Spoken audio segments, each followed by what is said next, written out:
Hi, and welcome to Kate on Shoes Book Reviews, the place where we shine a light on indie books and their authors. Today I am absolutely thrilled to be discussing the upcoming novel from Jeremy Megargee. It's called Soulmates, and it is a whirlwind of all kinds of gritty darkness. Technically, yes, it's a dark romance, but it's so rooted in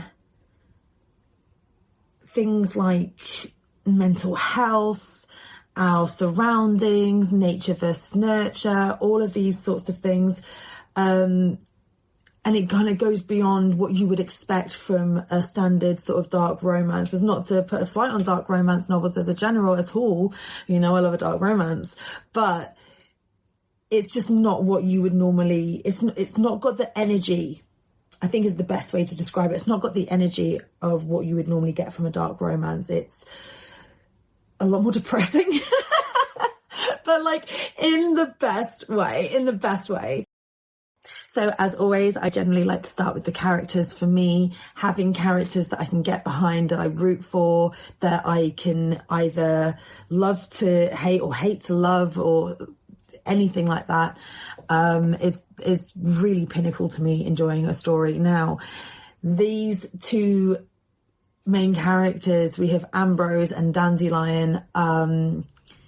They are pretty deplorable in a lot of ways. Dark romance, but they all have their reasons. They both have their reasons. And they're somewhat unusual reasons. Dandelion is suffering horrific, violent and sexual abuse from her uncle, who she lives with. And Ambrose suffers from something called Cotard's delusion, which is basically the mental disorder where you feel like you're already dead, like you're just walking around in a corpse. It can vary from person to person, but certainly in Ambrose's case, he just feels like he may as well be dead. Like he doesn't have any emotion. He doesn't feel anything like on that level. He doesn't get excited. He doesn't get sad. He literally is just monotoning it through life. He describes, because it's all done in first person, so it's a multi-POV narrative here. And he describes how he just feels like he can literally feel his organs decaying inside him. Obviously, that's not the case. He is alive, technically speaking, but that's just the way that he feels about himself. And so when he meets Ambrose by chance on the internet, she sparks something in him that he has never felt before. And these two find a depravity within each other that electrifies the other. It pushes each other. They take things to such an extreme.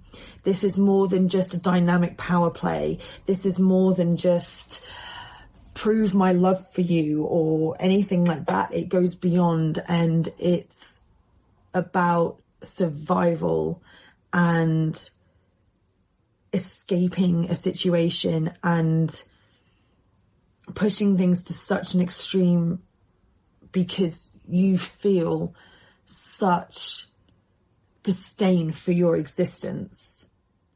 And these are the kinds of themes that we are given in Soulmates. And the way that it's written is just, yeah. You know what, let's go to the writing. So Jeremy Megargee, I have been friends with him online for a while now, and his content and the way that he speaks and writes is just a poetry. It's effortless and deep and just filled with meaning and imagery, and it's visceral, and it's just, it gets you in your gut, you know? And almost, this book is so rooted in realism, but it almost feels fantastical because of the way that he writes. It's like actual magic on a page. He is gothic and dark and, as I said, poetic.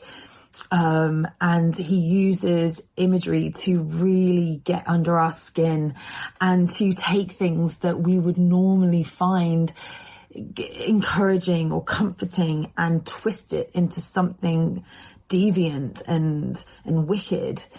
And this book is the absolute epitome of all of that. It's not a light book.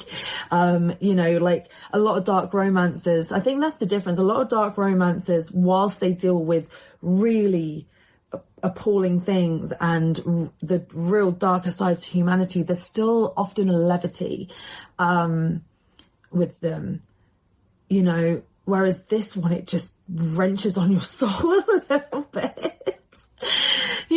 And I don't know that I've ever read a book quite like this.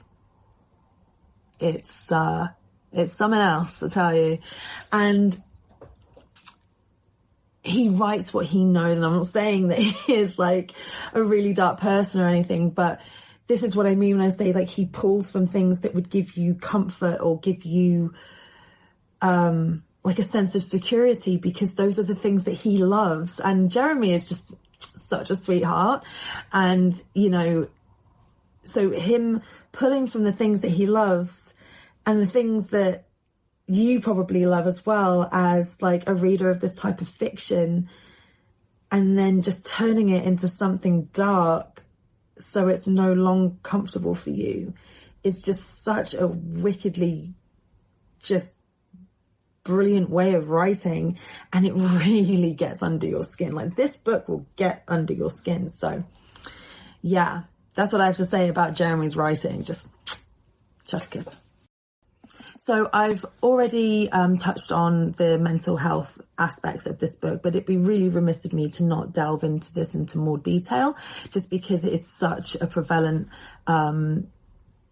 aspect of the book. Now, I am not a psychiatrist. I have no psychological training, anything like that. I'm not a doctor. I'm not a therapist. I have my own experiences with mental health, my own mental disorders. I have, I can speak for the accounts given to me by my loved ones and associates, but that's it. Anything that I say is not to be taken as a science, or probably even accurate. But I'll do my best. So yeah, the mental health that is sort of looked at in these books is very extreme. Obviously, Cotard's delusion is an extremely rare disorder, and you'll hear from the interview with Jeremy that he did like a lot of research into that. But the way that we get inside Ambrose's head, thanks to the first person narrative, we very quickly get a sense of just how despairing that must be, and how he could completely disassociate from the world and the people around him. He sleeps all day.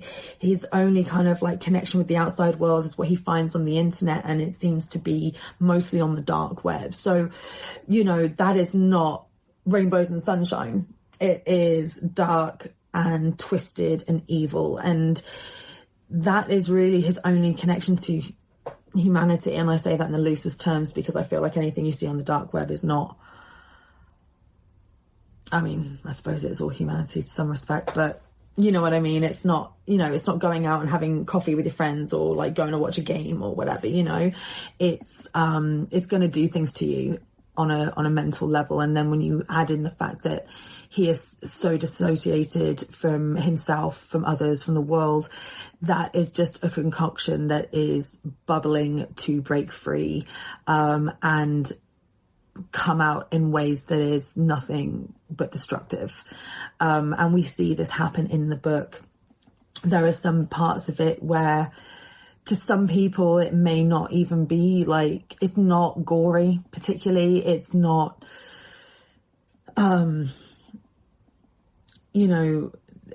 torturous in the traditional sense, but it is so brutal and cruel. It took me like a moment. I had to like step back. I was like, okay, because as we know, like I really like to empathize with our MCs. I like to be able to find something in them that I can relate to, and it's difficult enough relating to a character like this. Sure, I can understand a character like this, and sure, I can get like what makes A do B do C, but that was just such an extreme behavior, and he did it. He wasn't coerced. It was just something he thought up doing, and he felt nothing doing it. And I can't imagine even thinking of something like that without feeling absolutely horrified by myself, you know? So it was a real interesting scene because I could not find a single thing to relate to in that moment with our MC, and I'm expected to follow him in his progress and his journey. And this is just a testament to Jeremy's writing. I did. And it wasn't even like, oh, I've got to read this book for this. I wanted to see how I was going to come back to this character from this act. And then on the flip side, you have our FMC, Dandelion. And she, in a lot of ways, is just as unhinged. She uses people, she manipulates, she uses sex as a weapon. She, you know, has so much darkness that's been thrust upon her, no pun intended, from her uncle. And she takes those same weapons, that same arsenal that has been inflicted on her whole life, and then in a way inflicts it on other people. And it's not done in the same way, and in fairness, it's very, very sadistic in what she does and how she toys with her prey. But again, she doesn't really think anything of it, and in fact it's only because of something else later that she regrets it at all. But it's not that she regrets the act, it's just she just regrets the fallout from the act. So again, we're in this position where it's like, how am I going to relate to these characters? But you don't relate to them, but you still root for them. And it's more than just because of what they've been through or their psychology. It's because they're doing it for each other. They're doing it to escape their horrific circumstances. And you can see that this is usually in a dark romance, there's like a dominant and submissive, but honestly, these two they're on a paring, and you would think that Ambrose would be the dominant and Dandelion is the submissive, and it kind of does go that way. But then there's these things that happen where the dynamics switch and Dandelion holds all the power. And then, you know, we see these glimpses where she just really comes through on herself, and she strives and thrives, and she is no longer this meek little shadow of a person that her uncle has turned her into, but she's this real force to be reckoned with. And in a way, despite the fact that they are doing these awful things, it's beautiful. And that's why you want to see these characters grow and develop, because I don't know, I guess obviously it's rare to have these sorts of situations and this type of mentality, but I do feel that everyone struggles with mental health. Everyone struggles with, you know, different things going on for themselves emotionally. And it's almost like if they can do it, I can get through this in a way, hopefully through more wholesome and positive means. But yeah, it kind of gives you a hope. Because you always want to see someone who's suffering do better. And I can't think of a worse thing than something like Cotard's Delusion, where you just feel so disconnected from everything and everyone. And how he gets to a point where he has those emotions start for him. It's rooted in pain and suffering, but in its own way, it's kind of beautiful, but jarring. It's just, honestly, this book just makes you feel such a complexity of emotions. like, yeah, like more than I've read in a while in a book.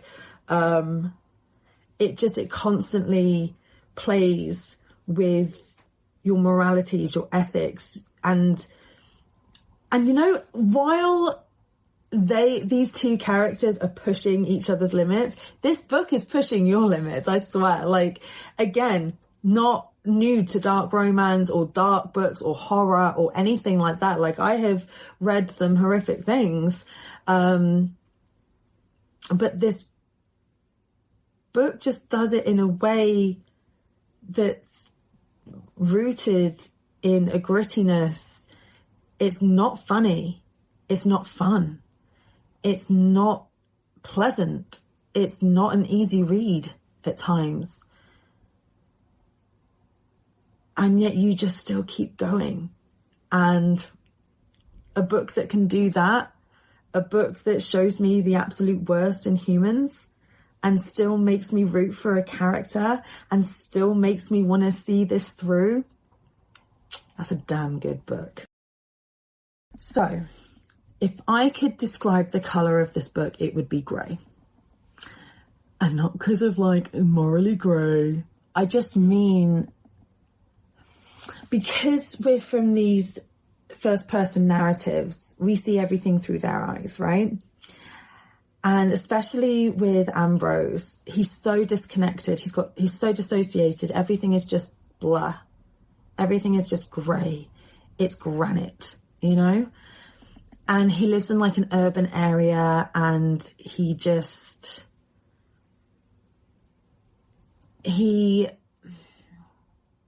sees everything through a very decayed lens. And all he wants is to feel. All he wants is to emote. And he just, no matter what he does, he just can't get there. And so you really, that really just seeps from the pages. And as a result, everything is just grey. And then on the flip side, you have Dandelion, who is colourful in so many ways. She has streaks of rainbow in her hair. She dresses very cute, and she likes innocent things in a lot of ways. But the abuse that she suffered strips her of all of that. It strips her of her colour, her vibrancy. And it's only when she has these moments of taking control, even though these moments are instructed by Ambrose, she sets the scene. She takes control of the moments and the things within the moments that she can. So she comes alive, and then that's when you see her vibrancy come through. But for the most part, again, her world is pretty grey. She lives out in nature. She lives in like near the woods and the forest. And I'm not sure if it's ever specifically mentioned, but I know that Jeremy comes from Appalachia. I can never pronounce it, and I know I pronounce it wrong every time. And we pronounce it right in the interview. I just can't remember what it is. You know. But the Appalachian, the woods in West Virginia. And so I don't know if it's specifically mentioned that that's where it's set, but that is where it's set in Jeremy's mind. So imagine that.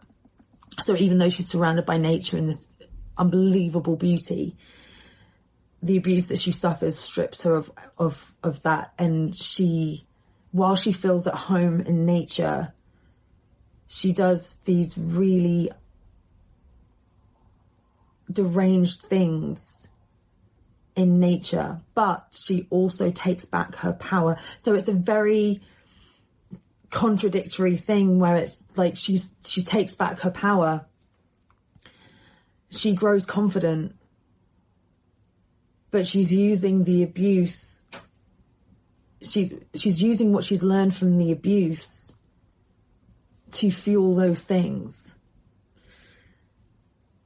So yeah, it's a whole thing, but I would say that this book is very grey because it's bleak and it's dark and it's just deranged and fairly devoid of any kind of happiness or humour.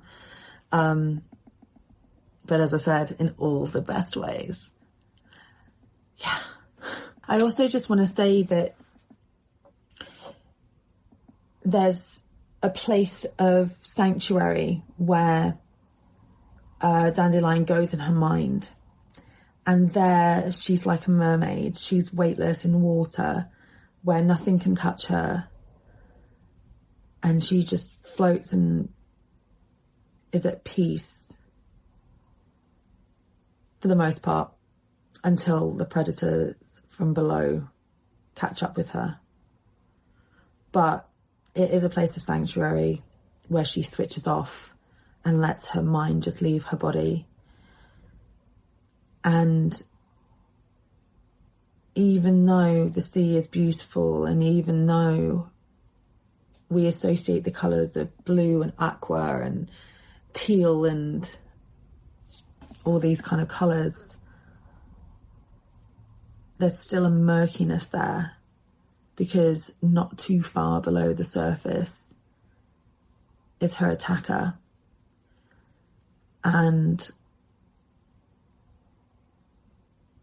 so even the moments of reprieve, even the moments where she's at peace in nature, whether it's mentally or physically, it's never truly a safe place. It's never really seen in the light that it should be, where all of these colours come through, because these spaces are corrupted by a darkness that just inks through everything, turning it into something dark and black and grey. And it's haunting. This book is haunting. I can't wait till it comes out and for you all to read it. So unless I start going into spoilers with specifics, that's kind of all I have to say about Soulmates. But I hope that it has tantalized you enough to get excited. It will be coming out in autumn. We don't have a specific release date yet. It's too early days. But I'm really, really glad to be able to give you this exclusive look at this new book. For all of Jeremy's other works, check out Amazon, and you'll be able to see all of his back catalogue. He also does a lot of work in anthologies. So again, check those out, and you'll get a little taste of Jeremy's writing and his larger works. You'll get a full old chomp, because this is a writer that doesn't hold back. This is a writer that just entices you, pulls you in, and you are there to stay. And so by the time Soulmates comes out in autumn, you guys will be chomping at the bit, wanting more, and this is going to give you that. I'm very excited to have a proper copy of it.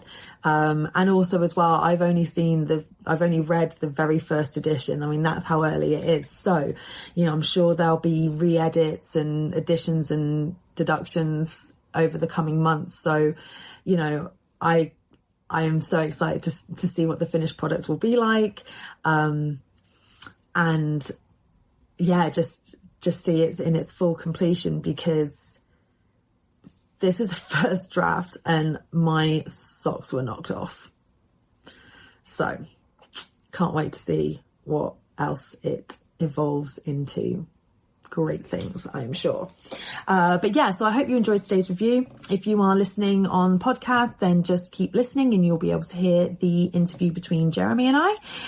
It's a really interesting interview. Jeremy is so eloquent and so charming and so wonderful. So if you're not familiar with who he is, you will be by the end of it. And I can't imagine that you won't love him.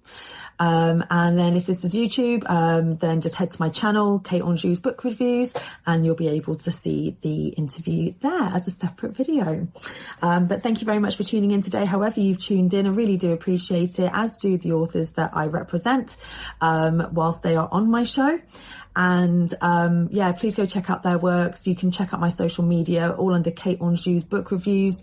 Instagram and TikTok have full stops between each word. but Facebook is just as is.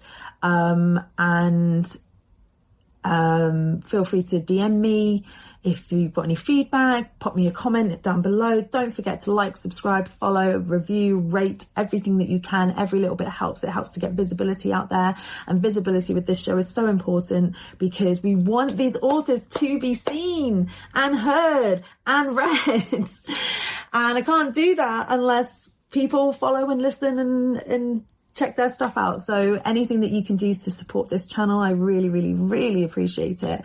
And you can always pop me an email at kateanjewsbookreviews@outlook.com finally. So yeah, next month, very excited to have the amazing J.N. Stein guest on my show. We will be discussing her latest novel, Choosing Fate, which is the third book in the Stone Sister series. All are available on Amazon and Kindle Unlimited. So if you want to do a quick speed read of these books before the show, please do. And it will be a speed read. You will devour these books. They are werewolf romanticities, but they are just so... they're just so good. And if you've seen my social media, or you know I've been championing these books for the last sort of like month or two since I've started reading them, and I literally cannot get enough. So I am absolutely thrilled to have J.N. Stein on the show talking about these books. We will be focusing on the latest one, Choosing Fate, but because it's the third in the series, we will, I have no doubt, touch on the other books as well as her upcoming projects, because I tell you what, this woman loves a tease. But yeah, can't wait for you to join us on that one. And yeah, hopefully see you in the socials and see you in the comments. Thank you so much.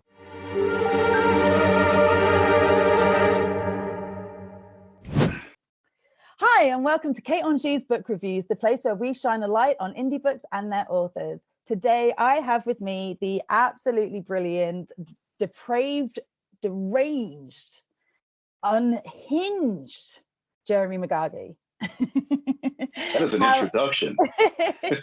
Thank you so much for coming on. How are you doing? You good? I'm doing great. Thanks a lot for having me. I really appreciate it.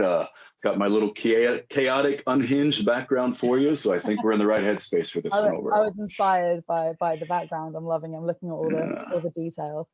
So we're going to be discussing your upcoming book, Soulmates. So as always with these things, I like to get my guests to just introduce themselves and just let us know a little bit about what you're about, just, you know, apart from being unhinged and depraved, or including, you know, and also just to give like a little brief summary of Soulmates. Just let us know a little bit about what it's to do with. Absolutely. So my name is Jeremy Megargee. I am a horror author that's based in the Appalachia region. I've been writing for quite a few years now, and all of my stuff tends to delve into a very psychological, almost trauma exploration sort of a direction. I've written so many eclectic, unusual short stories in my day. I'm a big short story guy, so I submit a lot to anthologies. So I've got a pretty good backlog there. A lot of my stuff is self-published, but now I'm leaning into working with a new publisher, which I'm super excited about. It's Curious Corvid Publishing. Soulmates is coming out via those guys. Appreciate the love there. And yeah, to give you a little brief synopsis on Soulmates. Soulmates is a super twisted development of an online relationship that quickly delves into a toxic direction. It's where two individuals come together. They both have some loneliness, some, you know, mental issues, but as they come together, we realize they bring out the absolute worst in one another. And well, you've read it, and you know it just progresses in a very, very dark direction very fast. Yeah, so it does. Soulmates. It really does. And I think people who like, because I wouldn't. It obviously it has like romantic themes, and it is a dark romance, but it's not quite as we know it, Jim. You know, it's not, it doesn't sort of hit the typical tropes of dark romance. It doesn't, you know, there's elements of it, but it's really more about the psyche of these two characters. And it's more about, like, exactly as you said, like the way that they affect each other and tap into each other's darkness and encourage that within each other. but at the same time, like you're saying, you know, like they bring out the worst, but like at the same time there is a beauty to it also, you know, like it's very much kind of like two sides of the same coin. And I think that that is a real strength to this book, is the way that like even the darkest things have a beauty to it.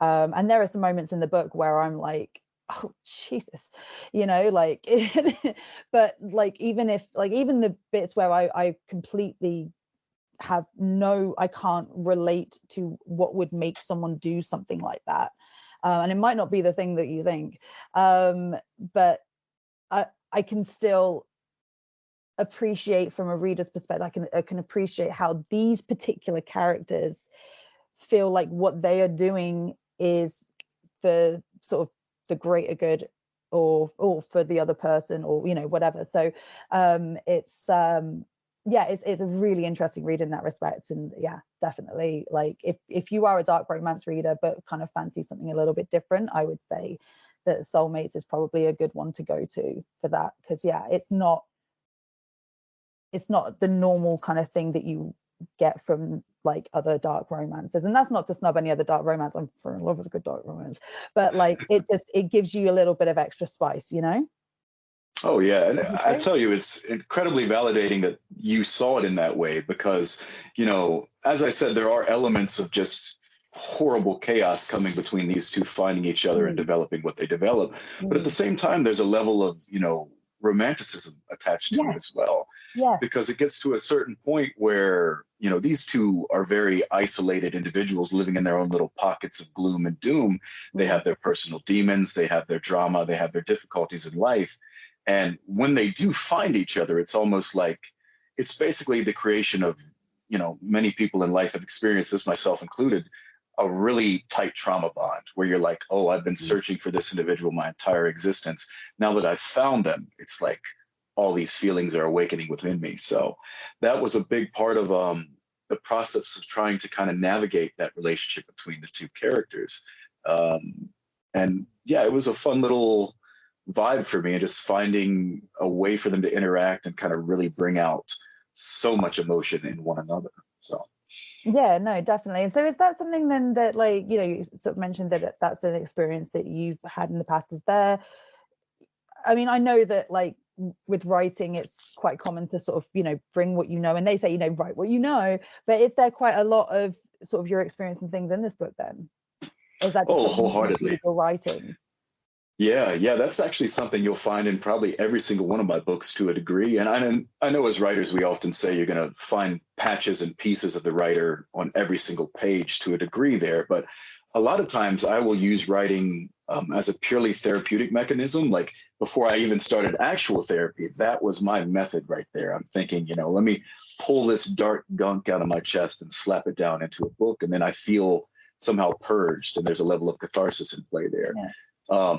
Especially true with Soulmates, because Soulmates was kind of like, I guess, a navigation of so many things for me. Like I am very much a hopeless romantic sort of a guy. Like I'm very much, sometimes to my own detriment, a little bit of a love obsessed individual. And I think at the core, even though these characters are very dark, very twisted, intensely disturbed, like, you know, not really people to emulate, it is a love story. You know, it's a love story at its core and boiled down to its essence. So I got to really put a lot of those thoughts and feelings, and sometimes I'll experience these very, you know, overwhelming emotions when I find that I'm drawing close to somebody, and I was able to explore that in this book. So it worked really well for me. Oh no, I mean, it did. Yeah. I mean, in case you can't tell, I really enjoyed this book. Like it was such because this was the first thing that I'd read of yours, full disclosure. So like this was like a real revelation, and I was just like, all I've done is like say people like, you need to read this guy, like you need to, like the way that he writes, and like it's like poetry but it's so dark, and it's like, you know, it's like it really spoke to my inner emo, I'm not gonna lie, and not in like a angsty kind of way, but I suppose not even emo, I guess like yeah, like my inner goth, just this like, you know, where everything's bleak but we live in it and it's good, you know. Like, yeah, you know, I love hearing that too, because like word of mouth that's the way in terms of, you know, the indie stuff and just sharing that with people. So the fact that you've done that makes me very happy. I appreciate it. Oh well, yeah. Well, I mean, that's why I'm here. So I'd be doing a pretty shitty job of this show if I wasn't promoting other people. That's true. That's valid.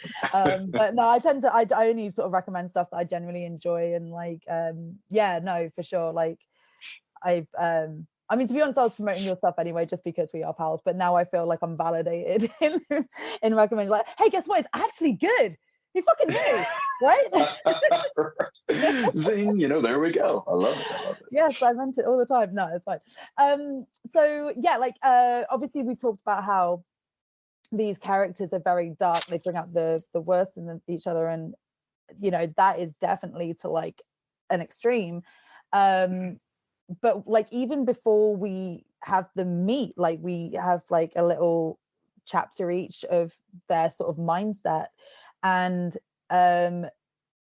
we find out that our male amanic character, our MMC, he has Cotard syndrome, or Cotard's disorder, which is when you have, I mean, it can vary from sort of person to person who has it, but like Ambrose, his case is that he feels like he's rotting on the inside, and it's essentially when you feel like you're dead when you're alive. Right. And it's a very real, very intense disorder that is rare, but it does happen. And I just wondered, like, what did make you write? Because I've heard about it, but I've never read about it like this. I've like outside of a fact book, I've never read it in fiction. And sort of what was it that sort of turned you onto that? And I imagine that you had to do quite a bit of research. Like, tell us a little bit about that process. Absolutely. So we can fully blame TikTok for this, because I was scrolling, late at night sometimes. TikTok for everything. Let's be honest. Oh, absolutely. Let's just play the total scapegoat in this situation.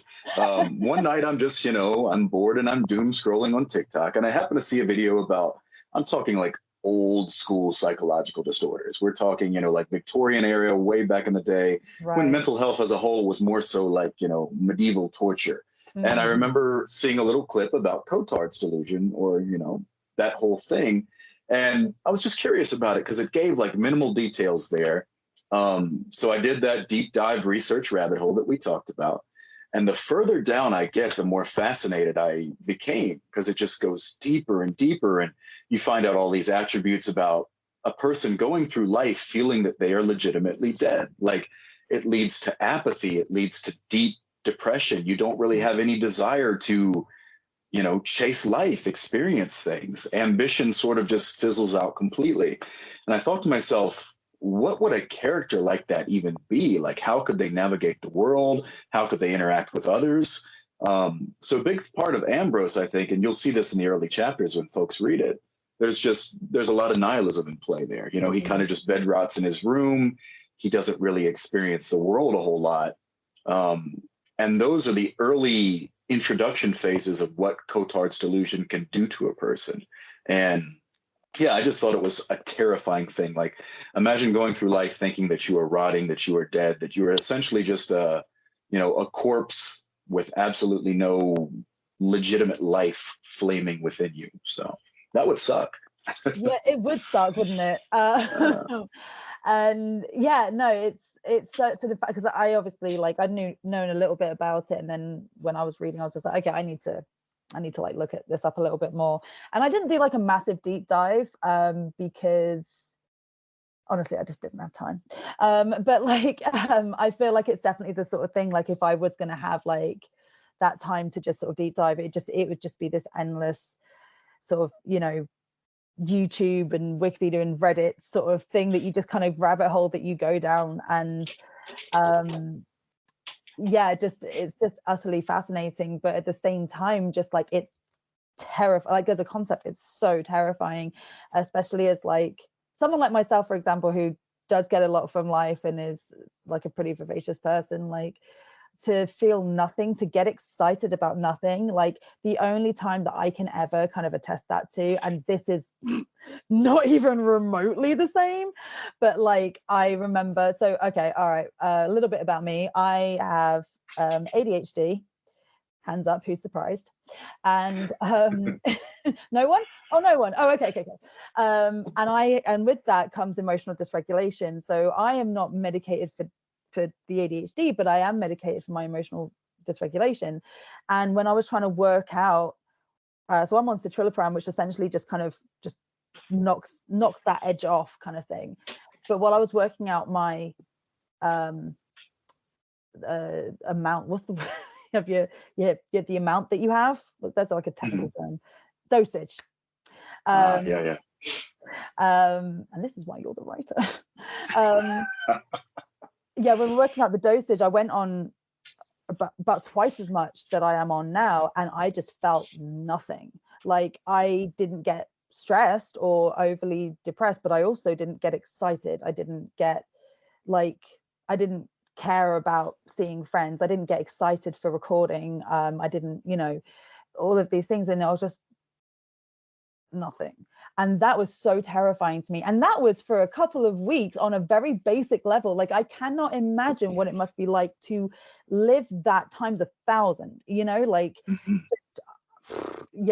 and so, reading it from Ambrose's perspectives, because we have a multiple POV thing here, don't we? We have between Ambrose and then our female main character Dandelion, and and obviously, so we have it from a very kind of insightful first person narrative from Ambrose's side, and just the despair that he feels, and not even despair, but just the lack of despair, if anything. He knows he should feel despair, he knows he should feel these things, but he just doesn't, and just, it's, as you say, it's very, very lonely. And so I can completely understand why a character like him meeting someone like Dandelion would just, and just that I'm never letting go, and I will do anything. And I think that it takes these kinds of extreme situations to kind of justify those sorts of bonds, like you say, trauma bonding and stuff. So yeah, I just think it's just utterly fascinating. There wasn't a question at that, it was just my own observations and just my thoughts on it. So I mean, is writing about mental health, I mean, is that of particular importance? Because I feel like there is a lot more awareness of mental health. We're not doing Victorian days sort of torture chamber stuff. I mean, kind of, most part anyway. And there is a greater understanding, and it is becoming a lot more prominent, especially in recent years since the pandemic, where people are realizing oh, actually, maybe I have got something going on here, because this isn't right. So I feel like it is quite natural for people to incorporate that more and more into their writing. But is that something that's specifically important to you? I guess, is the writing of mental disorders and depression and things, is that something that sort of naturally kind of flows through into your writing, or is that something that you kind of consciously, I mean, obviously in this one you saw it on TikTok and that kind of opened up, but it's something that crops up in other bits of your work and things. I didn't know if that was something that is natural for you to include. Honestly, it's huge in my stuff. And I guess, just to share a little bit of my own mental health journey, I've been in therapy now for a little over 2 years. And it's one of those things where prior to that, I don't want to say that I was like a lost puppy dog in the world, but there were so many things that, led to me behaving in ways that, didn't allow me to really have the life that I wanted to have, right? So when I pursued therapy, and you start to rewrite so many patterns, toxic roadways in your brain that, were already pre-existing, and you have to fully fight against to find those healthier pathways. I thought to myself, in 2024, when mental health, like you said, is at such a high level, I think that it's incredibly easy for people to relate when it comes to mental health issues and disorders and problems. And I see that more and more in new horror books that come out, or maybe just books in general. Characters have their internal battles. And I think, as you're writing a book and you have the plot and you have your adversaries, et cetera, you always have your antagonists that you want to pit against somebody. But a lot of those antagonists can come from inside. God knows that most of mine come from inside, those swirling mental demons that like to chatter. Inner demons, you say.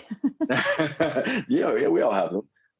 It's one of those things where I think with Soulmates and with lots of my books, I'm able to just put so much of that somewhere that is safe and that is not inside of me, like tormenting, haunting, causing all this distress. Just a little, like, you know, a little nitty gritty detail for you that I haven't told anybody yet. I wrote Soulmates very quickly, maybe like within a 3-month span. This thing just poured the hell out of me. Wow, It was just like, it was like a waterfall of just, you know, dark, decrepit, twisted, you know, splashy splash everywhere. And it was just there. One day I woke up and I'm like, wow, I have a manuscript now. What am I going to do with this thing? So it was incredibly cathartic. And I felt that every single time I write a new book or even a new short story, if I'm able to focus on something that maybe I've experienced in my own life on a psychological level, or maybe, you know, some intrusive thoughts or distressing feelings that have been bothering me, if I can put them there, then for a little while, it never quite lasts. I'll tell you that secret. It never quite lasts. But for a little while, I feel so much better. It's just like the weight tumbles from my shoulders, and I know that it's someplace that is not inside. And I kind of like that feeling. I'm a bit addicted to it, honestly. I don't blame you, to be fair. Yeah, so I mean, I think like as well what works with this book is that there is obviously with, like, you know, mental health, there's a lot of vulnerability there, and especially with our character Dandelion, Yeah. she has a lot of vulnerability, but like, you know, I mean, wait, can I say? Oh yeah, go ahead. Yeah. Go ahead. Lay it out there. Because this is non-spoiler, so this is, you know, this is hot off the press. This book is not even on the press yet, I don't think so. So yeah, but yeah, she suffers horrific abuse at the hands of her uncle, and you know, a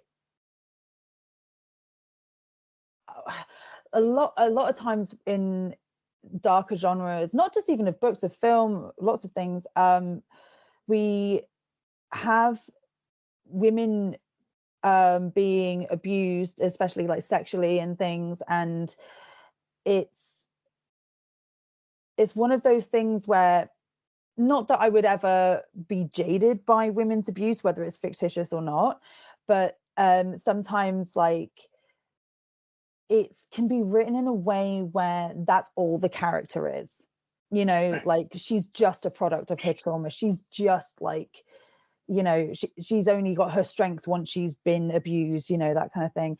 And I was just wondering, essentially, because obviously we have this character Dandelion who, and I'll talk a little bit more about her in my next question, but like, you know, she is horrifically abused, and I was wondering what your thoughts were on that, and like whether you feel like things like this can ever get kind of exploitative or cliched, and how do you find ways of making it more original, or at least like something that keeps readers sort of like wanting to keep reading about it, kind of thing? Because like either it gets to a point where it's just like, all right, enough, like I don't want to read this anymore, or it's just kind of like, all right, enough, I don't want to read this anymore, you know.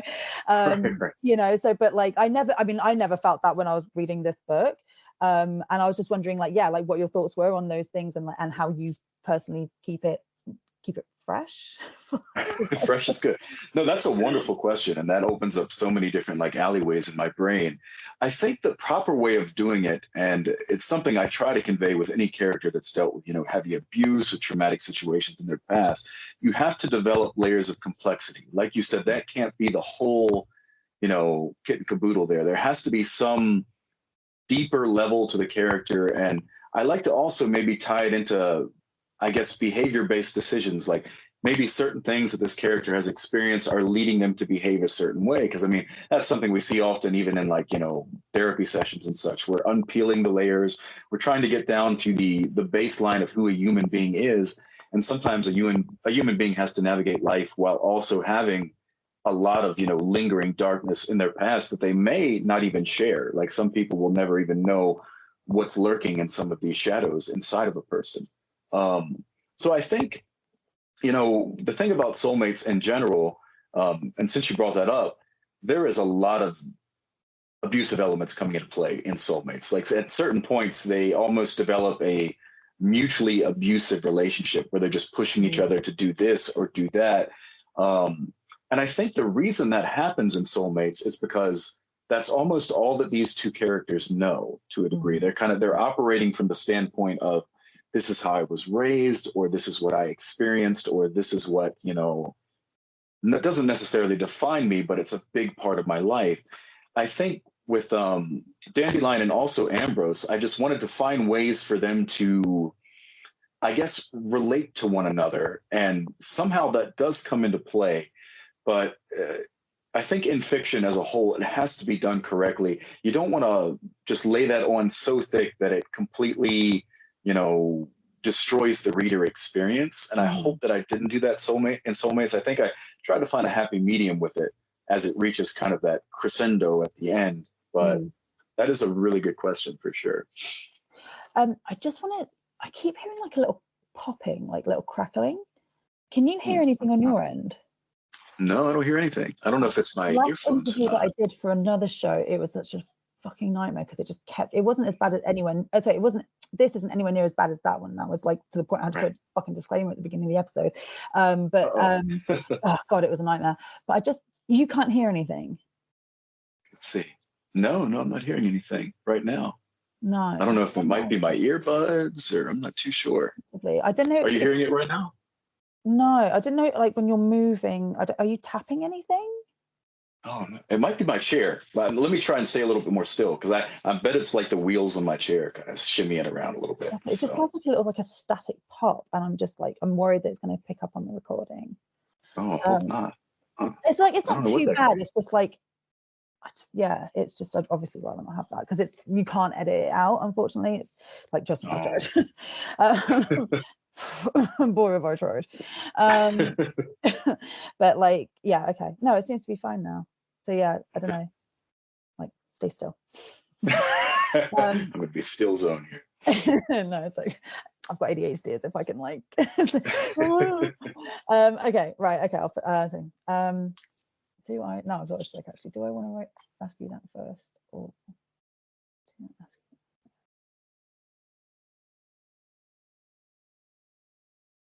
Okay, I'm going to ask this one first because it's slightly. Okay.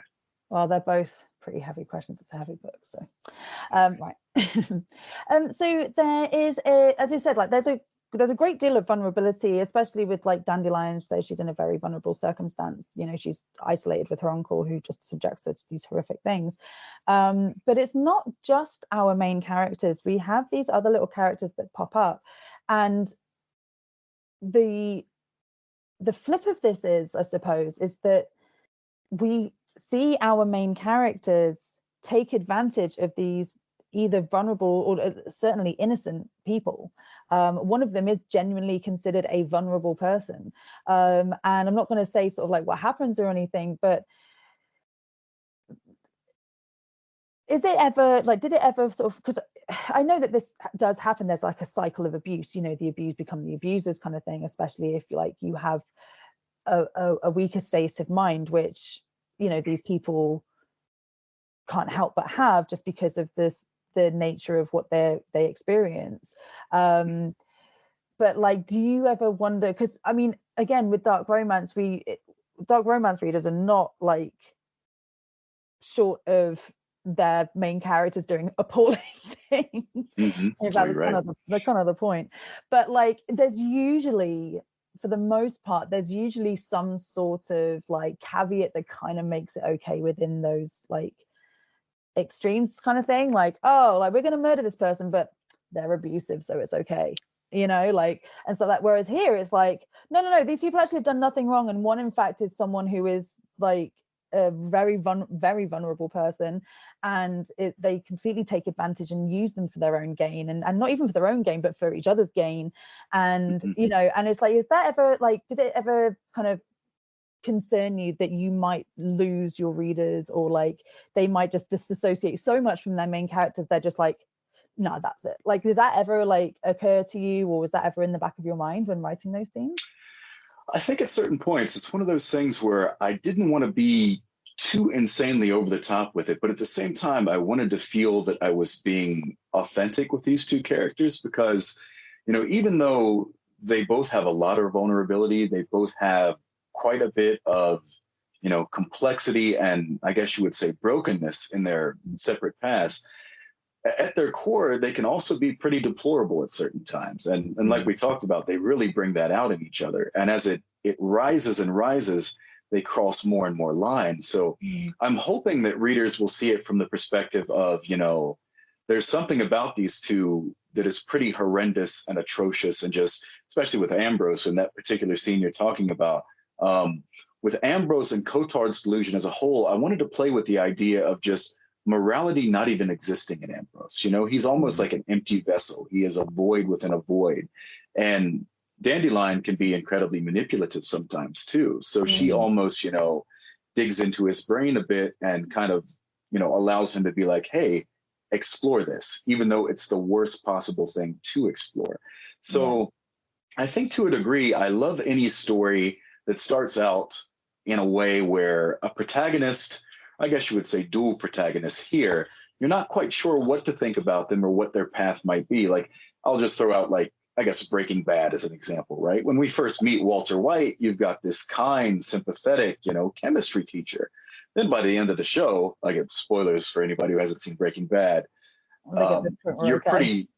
you're pretty shocked at the awful things this human being has done. So something about stories like that have always intrigued me. The slow progression from, somebody who maybe isn't the best human, but they're not horrible, to a level where they are just almost irredeemable has really been something that stays with me. And I feel like in fiction, we can explore that in a very safe way. So again, I didn't want to be like overly thick with that, but at the same time, I wanted to be true to those characters, and what they bring to the table. So. Yeah. And I think that I think it's good to push audiences as well. Like we see it all the time in horror films and TV shows, as well. So I don't feel like we should shy away from that in books either, in writing. And in fact, I would say that writing was like the OG of doing that. There's been books longer than films. So, so I feel like it's really good that we can still do that and explore that. But I don't know why, but I feel like books are more at risk of being criticized for these things than film or anything. You can kind of pretty much put whatever you want on film and people's like, oh, blah, blah. Whereas like as long as Gaspar Noé is behind the scenes or something, or putting some sort of artsy spin on it. But like I feel like when you put it in books, people are more likely to be shocked, and I don't really understand why that is. Do you have any kind of like thoughts on that?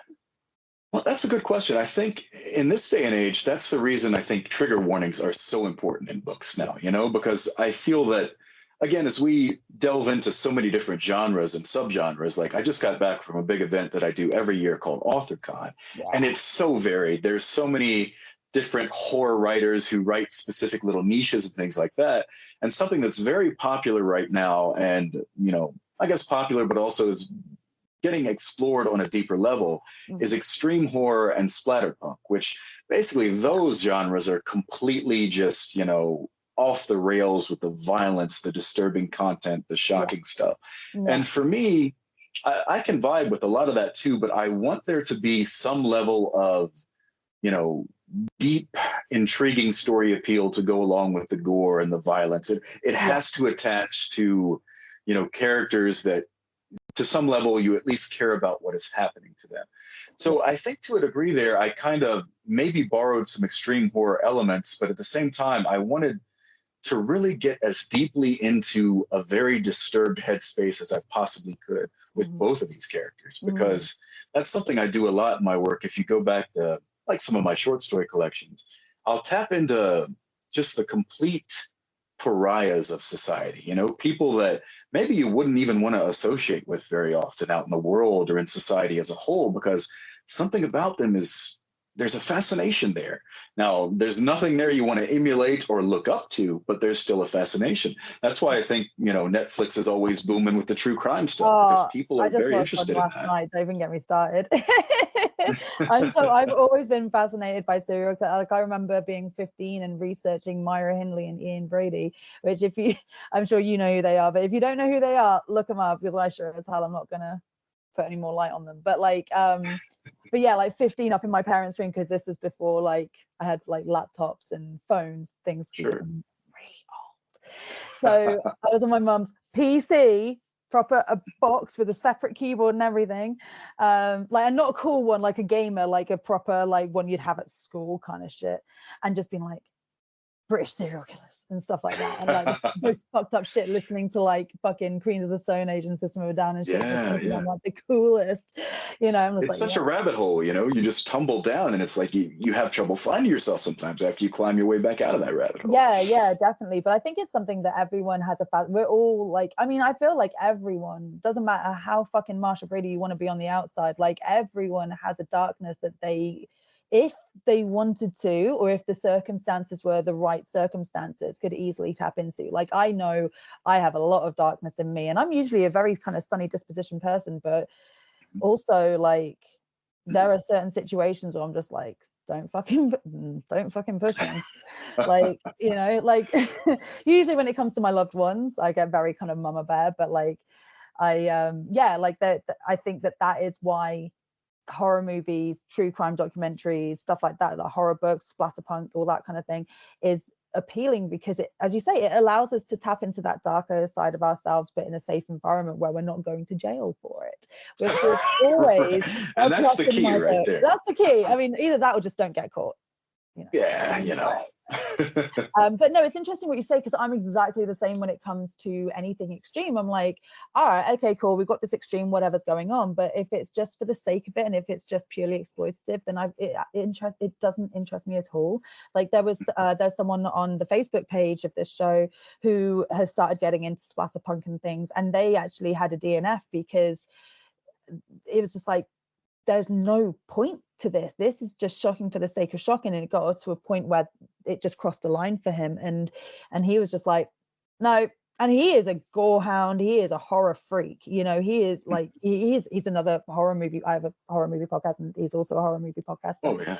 And yeah, and like, so he, you know, he's not like sheltered from it at all, and like, but he's the same, and like, if it hasn't got something else going on, then why the fuck do I care, and why am I reading this, because this is awful. Oh yeah.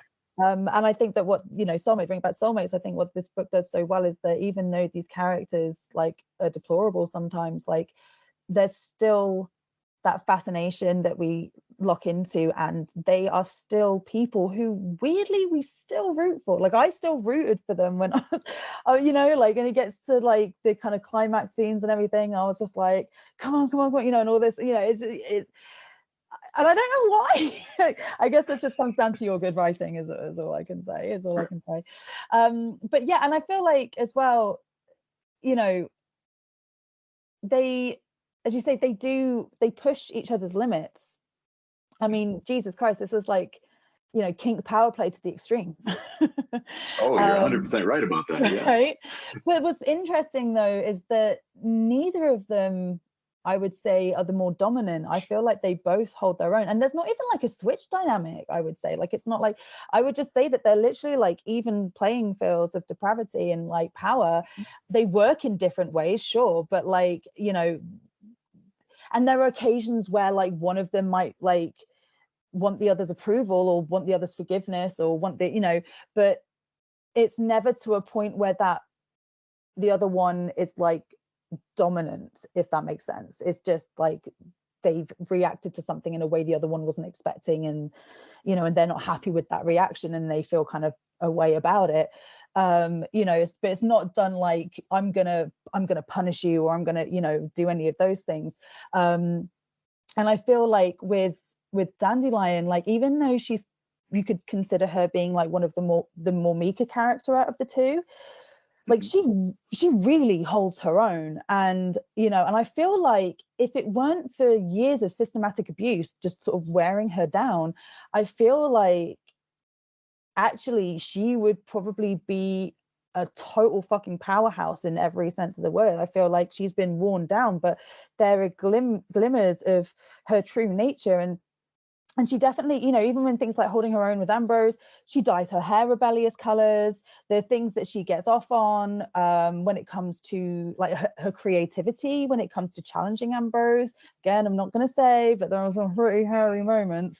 And yeah, and I feel like that's really interesting dynamic, because normally it's one or the other, or at least a switch dynamic in these things, but this was very kind of level playing field. And is that something that was intentional, or is that something that just sort of naturally happened, that the characters just they unfolded that way?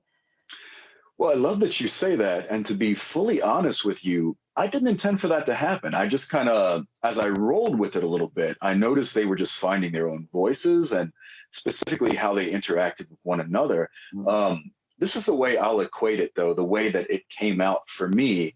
It's almost like two ambush predators encountering each other in the wild there. And they both know what one another is capable of.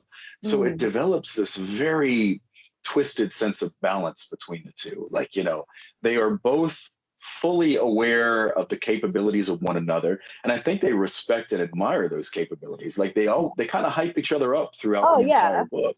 They're very supportive. Oh yeah, of course, in all the worst ways. But it gets to a point where either Ambrose is cheerleading Dandelion to just do these abhorrent acts, or Dandelion is pushing Ambrose to just go further and further and further. And I think it, in essence, this is strange to say, it draws them closer together, because they experience these awful things as a union. And, when you go through these things together, and again, I can't spoil the ending, obviously, because I'm the writer and I want readers to experience that for themselves. But you get to a certain point where they have this moment together that is irrevocable. It's a moment that will tie them together forever. And one thing I'll just tell you really quick, just based on like inspiration for this one, is I was a big fan of the true crime case involving Gypsy Rose Blanchard. I don't know if you're familiar with that one. Yep. Yeah. So that was insane for a while. And there were documentaries, there were shows about it, yada, yada. Yeah. But what really jumped out to me were the chat logs between her and this boyfriend that she found online. And seeing how they spoke to each other, and how there was just this natural toxic flow that's so deeply lodged in my brain. And even with them, like there were moments where one would be in more of kind of like a dom position, another would be more in like a sub position. And there was this development of mutual, completely jacked up, horrific, twisted respect. And I think I tried to emulate that a little bit in Soulmates, to be honest with you. I see that. Yeah, no, definitely. And I was going to say, because like the use of, because a lot of this is just these back and forth chats online through presumably some sort of dark web chat. And, and it was quite an interesting thing to me, because they really, as you say, they really hype each other up. They get these strengths from these conversations. And I feel like that even though these are different situations, I feel like that it was, and again, I don't know whether this is intentional or not, but it was almost like a commentary on that kind of thing of like, not keyboard warriors, but just having that confidence of when you're online, of it's just online and things. And at one point when they're discussing what they want to do, there's a moment from Dandelion where she sort of second guesses and she's not sure. And again, it's that thing of like, that bravado that you can have online and things. And then actually when it comes down to it, like, oh, actually, no, sorry, I didn't mean that. And I didn't know if that was an intentional thing, but it's just sort of like, especially because there was, I feel like the dark web is kind of just like in the background of this book. Like, even though there's only maybe one or two bits where it's kind of like referenced, it's always kind of there. It's very kind of seedy, very insidious kind of energy. And it's almost like the devil on their shoulders, just sort of whispering in their ears, encouraging them to get further and further. But again, I kind of feel like even in the most sort of frivolous ways of just being dumb on friggin' TikTok or whatever, like there's still a kind of insidiousness to it all, where like we put our best, we show what we want to show, we put on a performance, we kind of hide the darker nature of ourselves, or the ugly side of ourselves or whatever. And like really when you get underneath it all, like that's the truth of it. And it's just this, and that's the kind of energy that I got from this book. And again, I don't know whether that was intentional, but like it was, when I went online, when I was reading it, I was just kind of like, how many of these people are like, No, that's an excellent point, because it's one of those things where so many things are born from like that sickly underbelly of the internet, right? Like, you know, so much can brew and develop there when we think about tragedies in the world and just things completely going off the rails. People developing, you know, these horrible habits or creating whatever sort of plot or plan. So much of that happens, you know, beneath the shadows of the internet there. And I think you make another really excellent point in terms of social media, internet, yada, yada. We show our best face, right? We want to, you know, curate a particular sort of a vibe, like this is what we're about, etc. But there can be layers of vulnerability that we're not willing to share, right? Things that maybe we're ashamed of, or things that we just don't want to ever see the light of day. I think for Ambrose and Dandelion, it gets to a point where a lot of it is pure fantasy. They're talking about fantasy. They're talking about things that, you know, they're hyping up in their own heads. But at a certain point, and I don't know if either really notice when it happens, that fantasy bleeds fully over into reality. And once that happens, I feel that there's no taking it back. You know, it just steamrolls ahead and it just gets worse and worse. And when they finally meet face to face, it's almost like they forged, you know, some sort of a soul bond with each other. And, you know, there you go. So, yeah, no, definitely. Want to sort of switch sort of topic here, but don't worry, still be talking about soulmates. But like, you know, I mean, you mentioned that you live in, I want to say Appalachia. Is that how it's pronounced? Yeah. I'm out in West Virginia. I'm kind of like right along the tip. So I get to have some wilderness vibes, but at the same time, I'm pretty close to like DC, Baltimore, bigger cities. So I get the best of Appalachia without being truly isolated by Appalachia. So. Appalachia. I knew I'm in a group chat and like there was this thing where someone said a reel that everyone pronounces it wrong. And they all say Appalachia. And I'm like, I know that's not right, but I also cannot remember what it is. Appalachia, right? I will try and remember that. And like, yeah, so with like within this book as well, like nature is actually very prominent. It's quite a big element. And like, what I noticed is how every time Dandelion, I mean, it's kind of apt that her name is Dandelion. Every time she's in nature,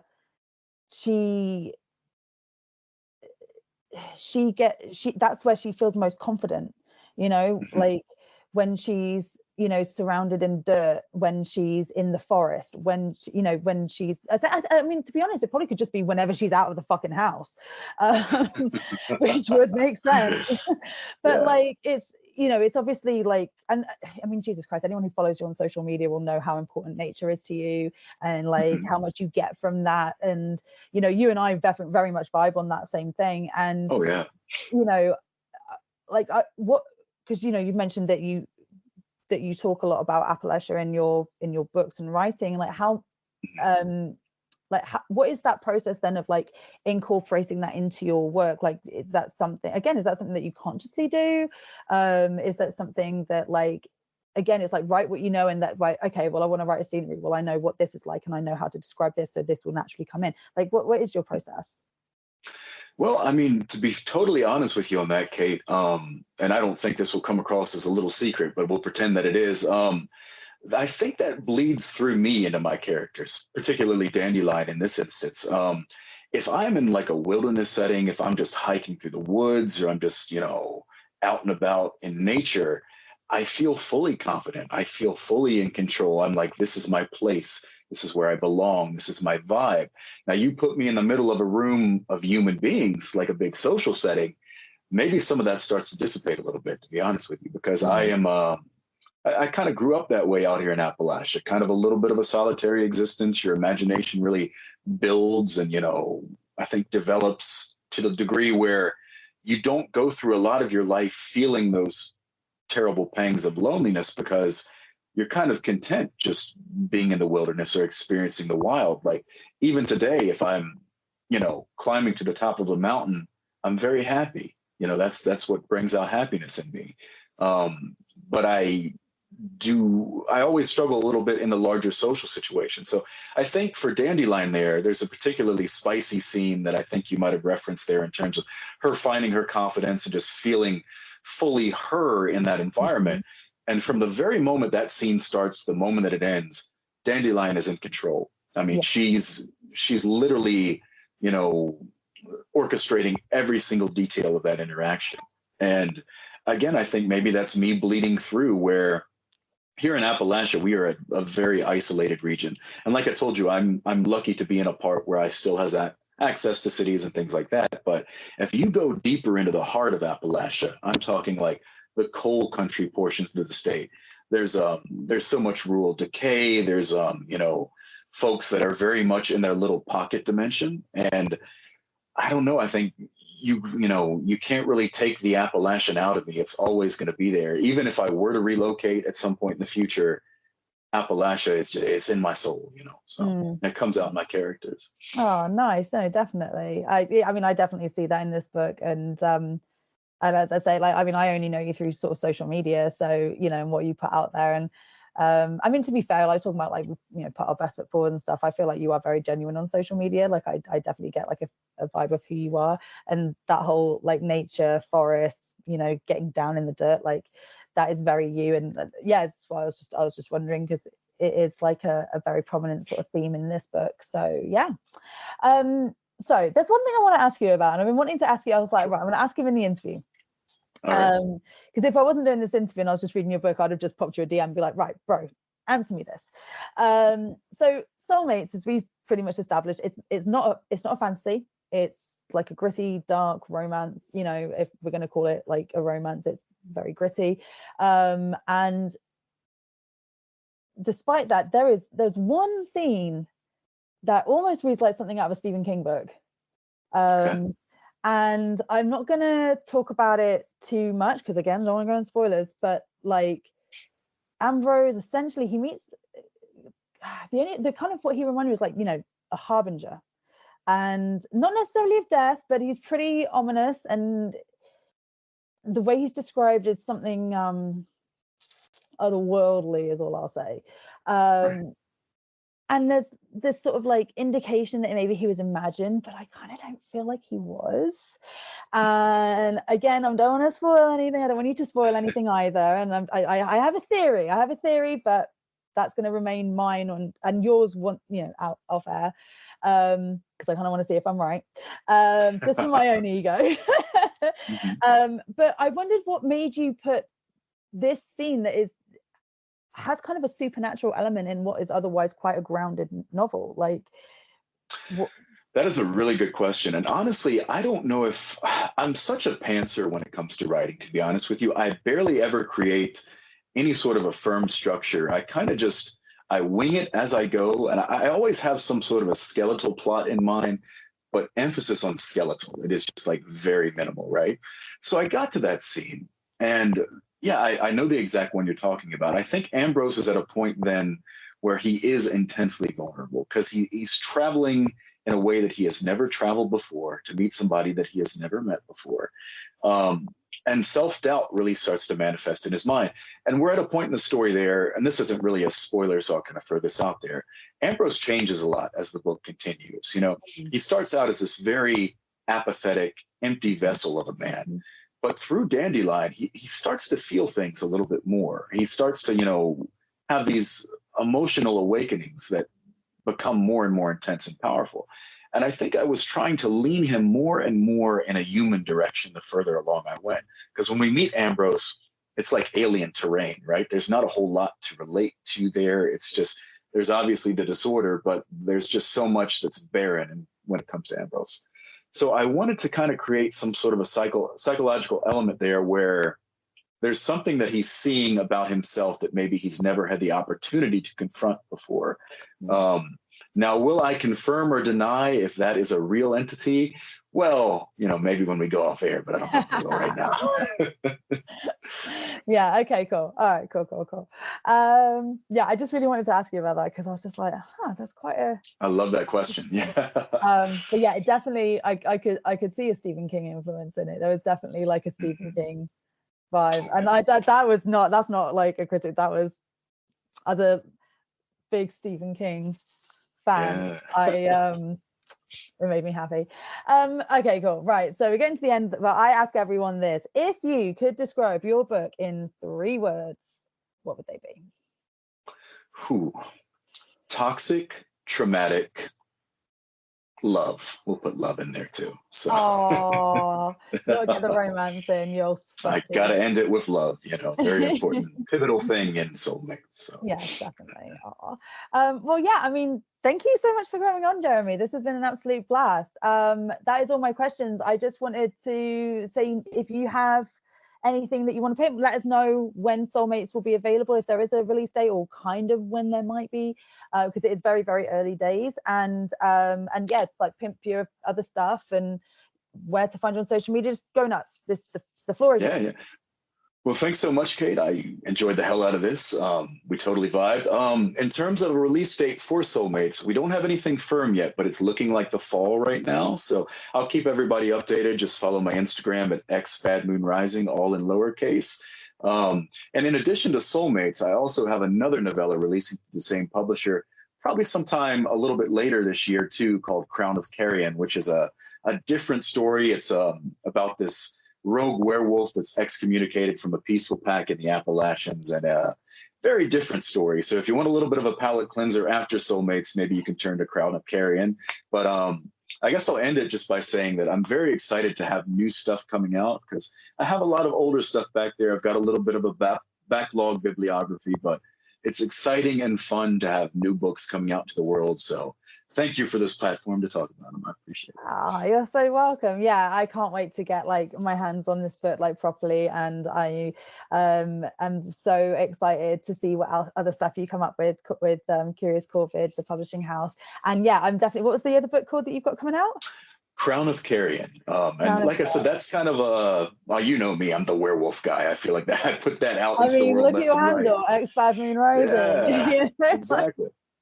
But one little tidbit I'll throw out there about that too. If anybody have read my book from way back in the day, I think it was published back in 2016, Old Hollow, there's some continuation and some character Easter eggs from that book. So I'm sorry if you hear that train passing by. Oh, is that what that was? Oh, okay. Yeah.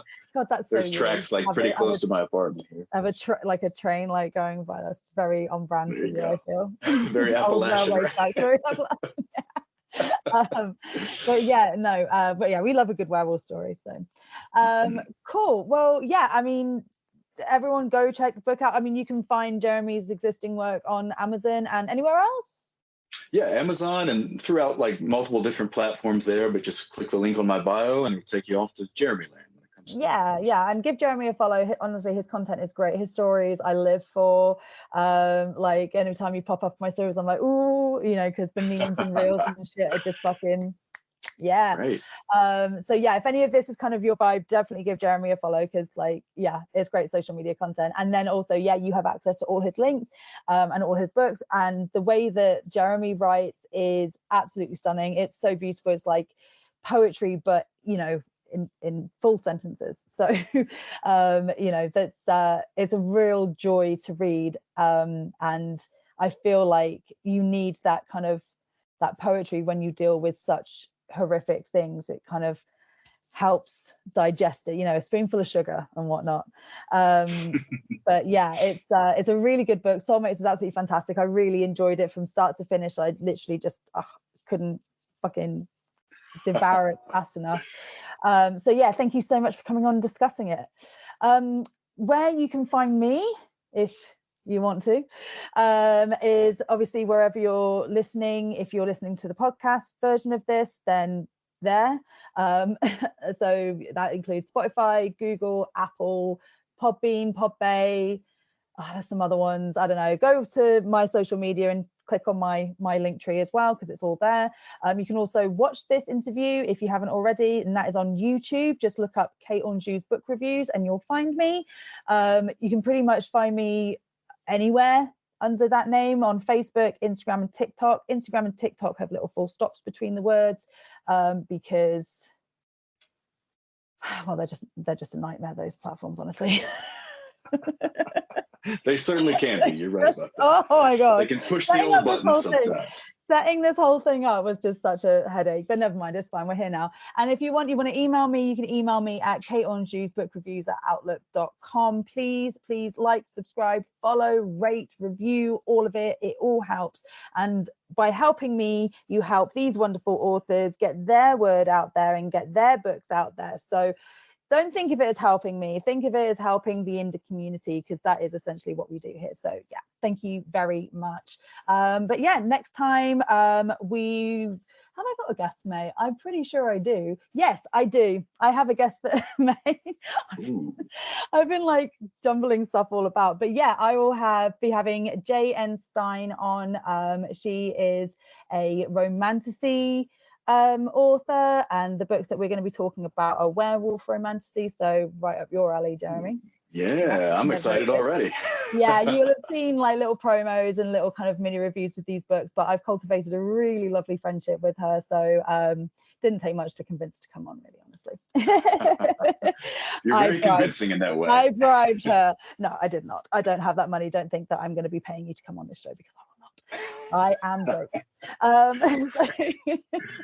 Same here. I mean, it's the whole Appalachian vibe, so. The whole indie vibe, isn't it? Right, like just like poor struggling authors and writers. But yeah, no. So yeah, check out the show next month as well. But let me know what you thought of this interview and what you thought of Jeremy. I personally think he's awesome, and yeah, I can't wait for your book to come out in the autumn for us Brits. Thank you so much, Kate. I appreciate the hell of it. This was fun. Nice. Thank you so much. Bye-bye. Bye, guys.